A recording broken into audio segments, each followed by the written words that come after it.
Candace Alvarez, and I'm here today because Mr. Scaris asked me to talk to you about your choices for the Mr. Smith questions. He also asked me to go over some tips that you could use when writing your essay so that you can submit the best essay possible. So let's get started. I've broken it down into two components. The first is the actual essay assignment. So let's look at option one. Option one, was Jefferson Smith too idealistic and naive for a senator in this time period? One that is plagued with political corruption and political machines. Explain and give examples of his idealism and so on and so forth. So what I wanted to do is I wanted to highlight the most important parts of that particular prompt. I highlighted naive. The reason I did that is because some students end up defining a word based on their previous background, but it may not be what is actually correct. So when you have a word in a prompt that is one that you are really not familiar with, your best bet is to go to dictionary.com and find out what the true meaning of that word is.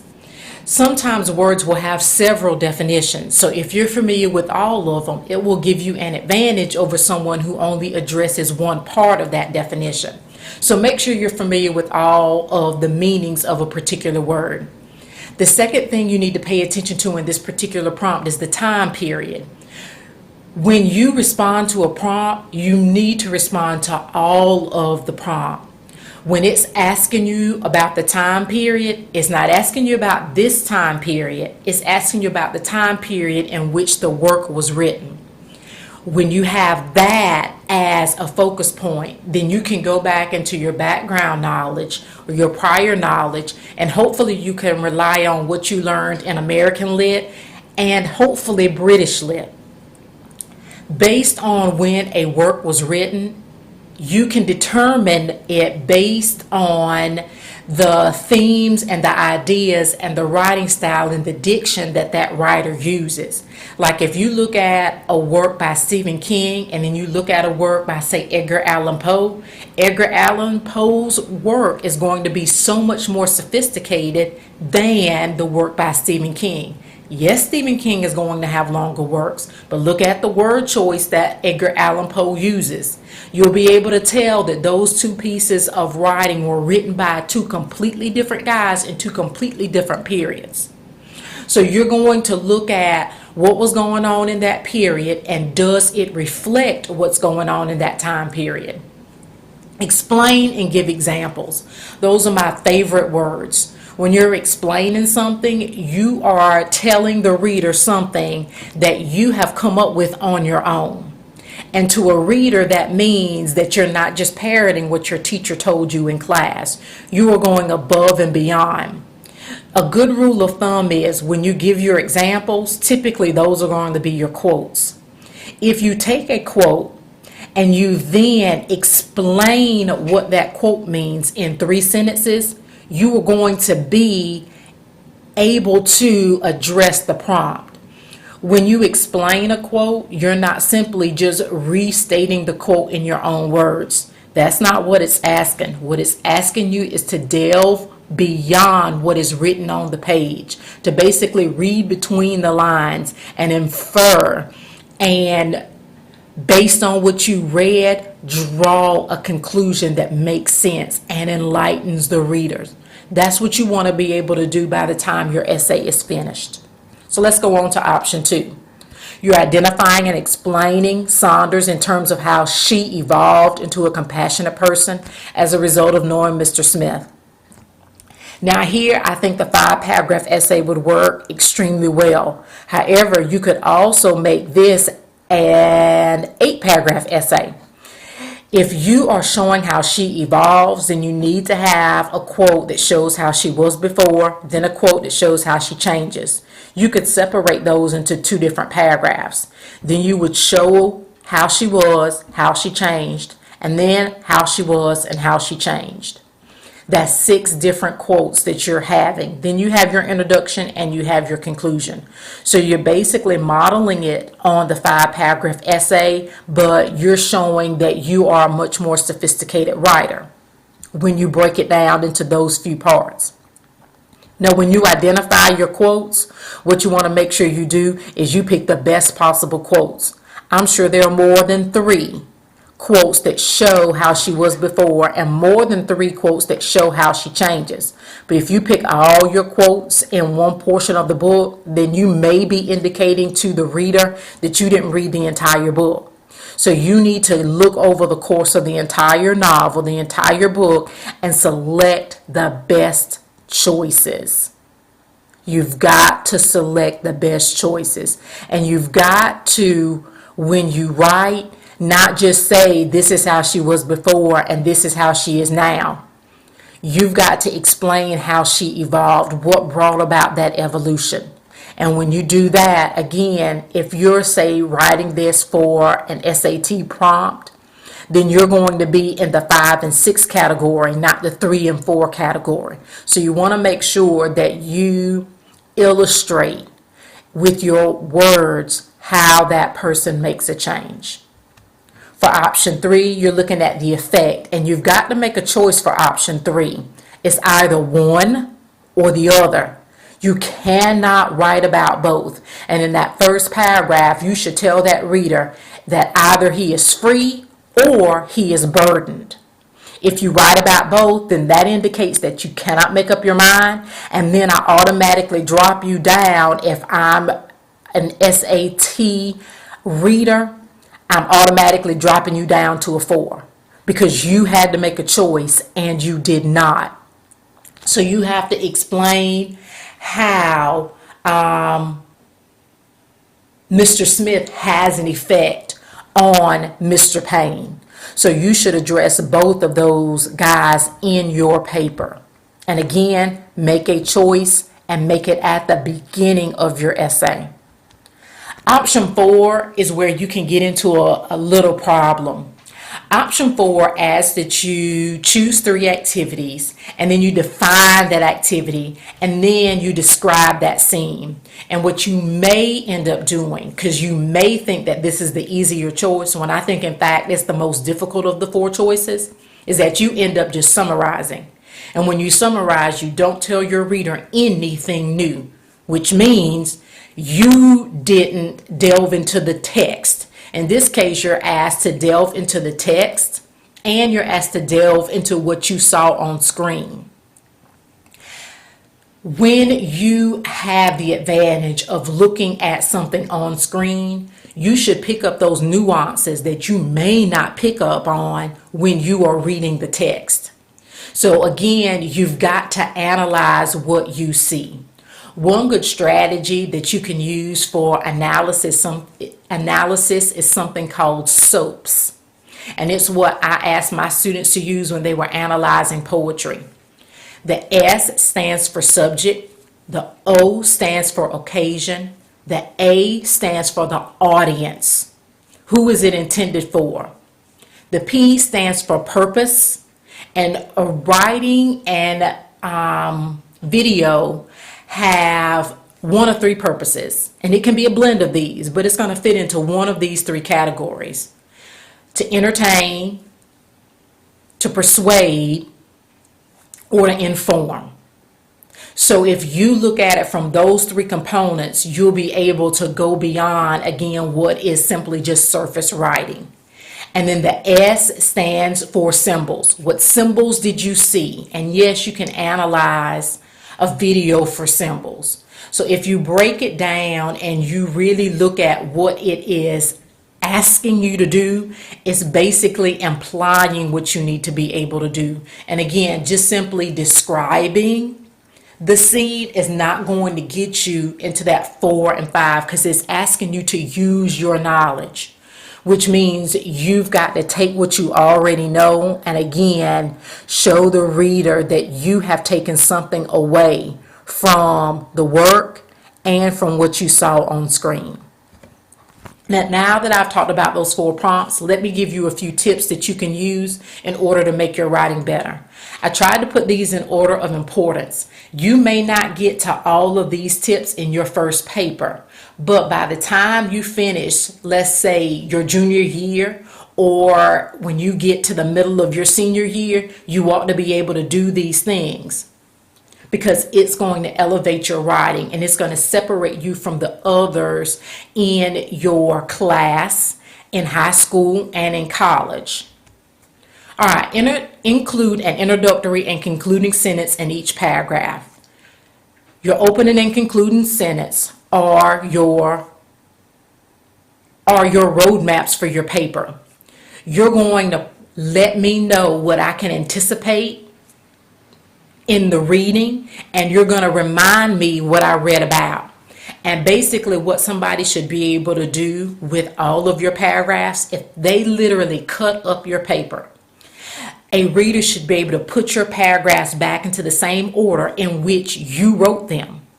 If your reader cannot do that, then you don't have good transitions and you don't have an introductory and concluding sentence in each paragraph.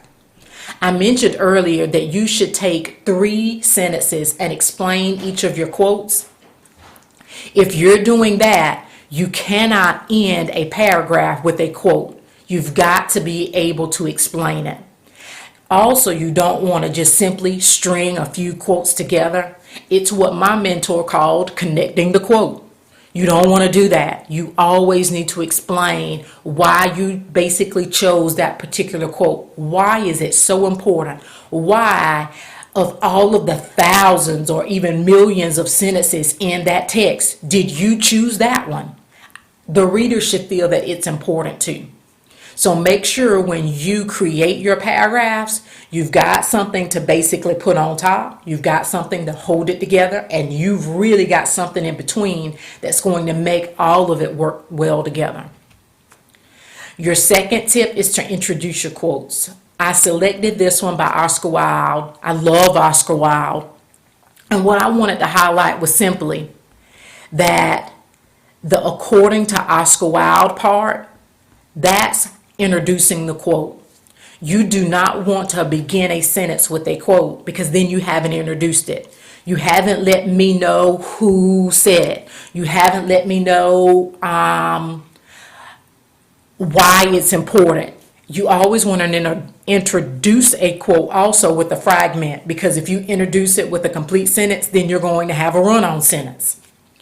Also, one other thing, I included the author's name in my introduction for my quote. So when I do the parenthetical documentation, all I need to do is include the page number. Because this came from a novel, I need the page number. If you're using a poem or you are citing a play, then your parenthetical documentation is going to look different. Vary your sentence length. Your sentences should not be short and choppy, because it's going to feel like you're not a mature writer. Your sentences should also not be extremely long, because then you're going to put your reader to sleep. Or you may be thinking, if you're reading somebody else's paper and all of their sentences are long, that is he ever going to get to the end?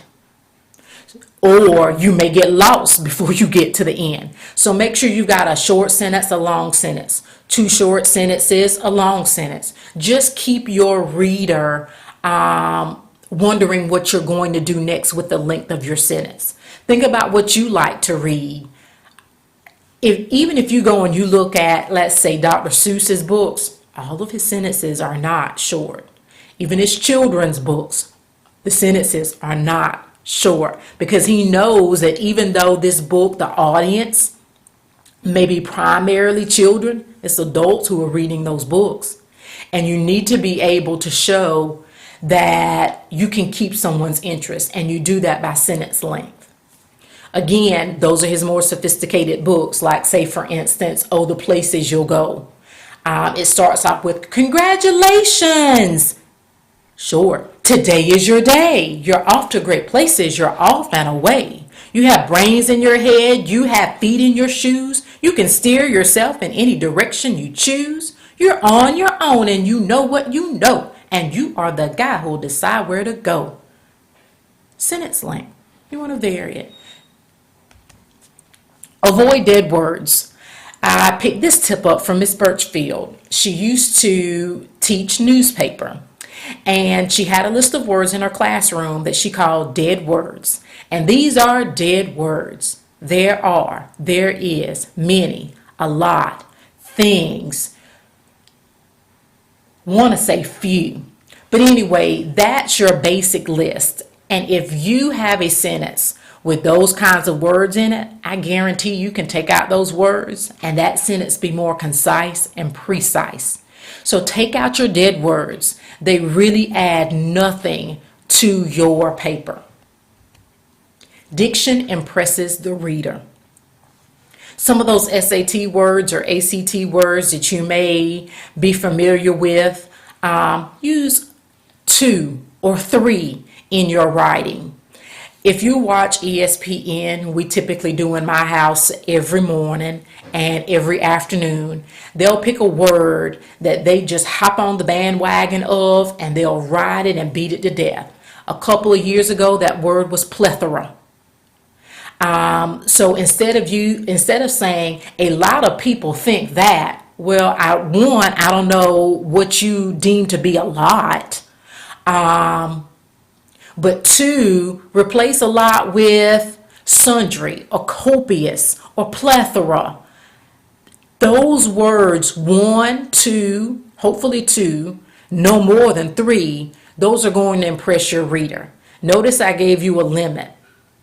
The more you use those words, the more it's going to sound natural. But if you go take 10 words and you go to thesaurus.com and you replace them with these words that you don't normally use in your writing, it's going to sound to your reader like you're trying too hard, and you want your writing to sound natural. Your writing should basically reflect you, and hopefully it's reflecting that you're evolving as a writer. So use good diction. Before submitting your final copy, print your essay and read it out loud. I promise you will find errors. Ask someone to read your essay, edit, and revise. I chose those 2 words because most of my students, and I would say 85%, thought that editing and revision are the same, and that's not the case. And when you edit, you're simply looking for mistakes. When you revise, that's when you're moving sentences around. You may even move paragraphs around. You may even delete your first paragraph and replace your first paragraph with your last paragraph.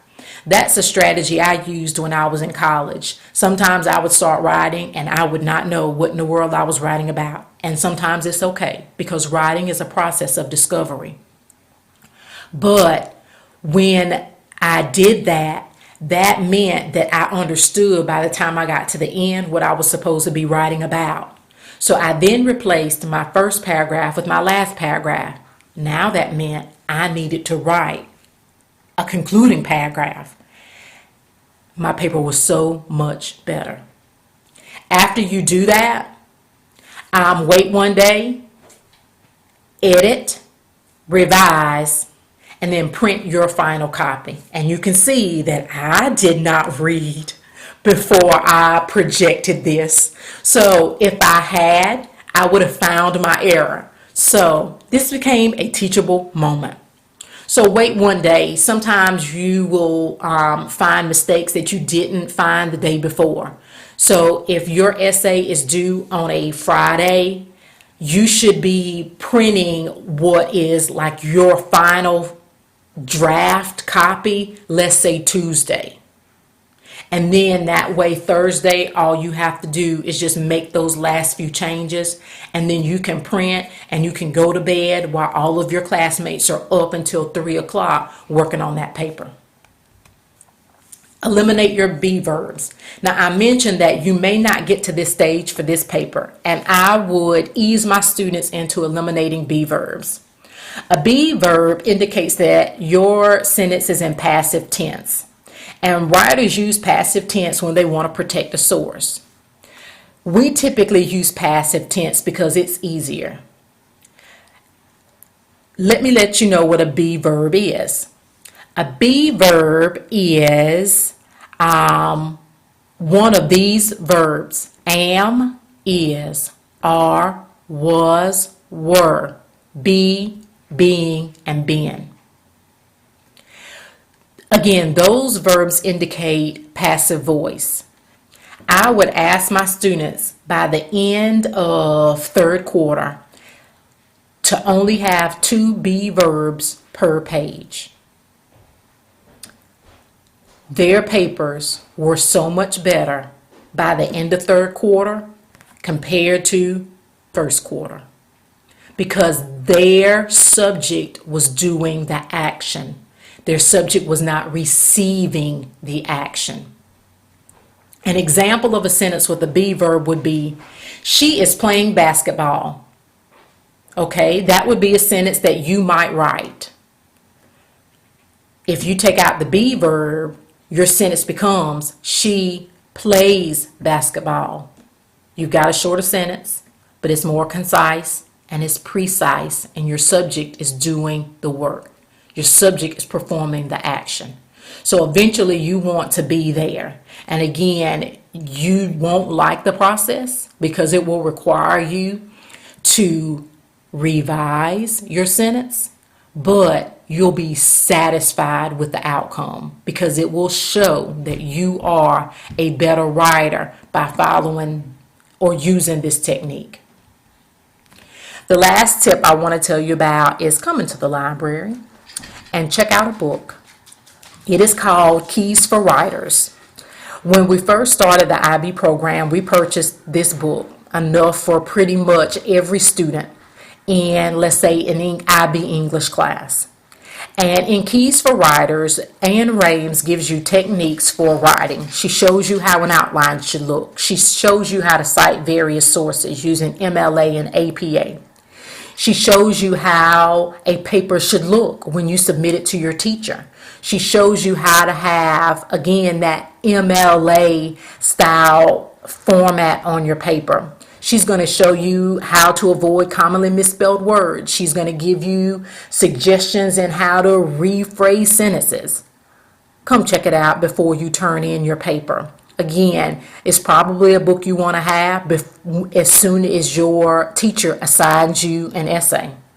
That way, when your teacher, if your teacher hands you your essay back and asks you to make changes, your changes are minimal. And you're not doing the bulk of the work after you submit your initial draft. Writing is really a process of discovery, and writing can teach you so much more about yourself than you may not know. Writing can also teach you about a text, or it can teach you about a video that was just floating around in your head and you had no idea until you put the words on the paper. So make writing your friend. Practice it. It is truly the only way that you will get better. If you have any questions, come by the library. I'll be glad to help you. I hope you enjoyed this video. There are other tips and tricks and strategies that I could give you, but these are the ones that I think that are the most important, at least for right now. You'll learn more as you write more. Again, if you have any questions, come by the library. I'll be glad to help.